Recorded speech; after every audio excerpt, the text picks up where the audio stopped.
আজকের পাঠ কবি শক্তি চট্টোপাধ্যায়ের একটি কবিতা, শিরোনাম একবার তুমি। একবার তুমি ভালোবাসতে চেষ্টা করো, দেখবে নদীর ভিতরে মাছের বুক থেকে পাথর ঝরে পড়ছে। পাথর পাথর পাথর, আর নদী সমুদ্রের জল। নীল পাথর লাল হচ্ছে, লাল পাথর নীল।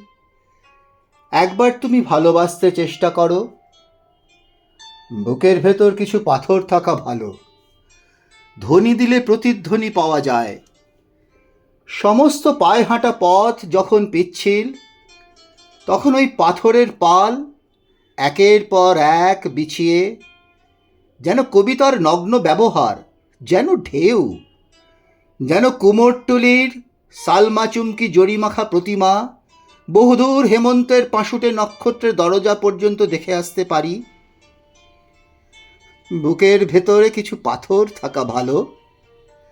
চিঠিপত্রের বাক্স বলতে তো কিছুই নেই। পাথরের ফাঁক ফোকরে রেখে এলেই কাজ হাসিল। অনেক সময় তো ঘর গড়তেও মন চায়। মাছের বুকের পাথর ক্রমেই আমাদের বুকে এসে জায়গা করে নিচ্ছে। আমাদের সবই দরকার। আমরা ঘর বাড়ি গড়ব, সভ্যতার একটা স্থায়ী স্তম্ভ তুলে ধরব।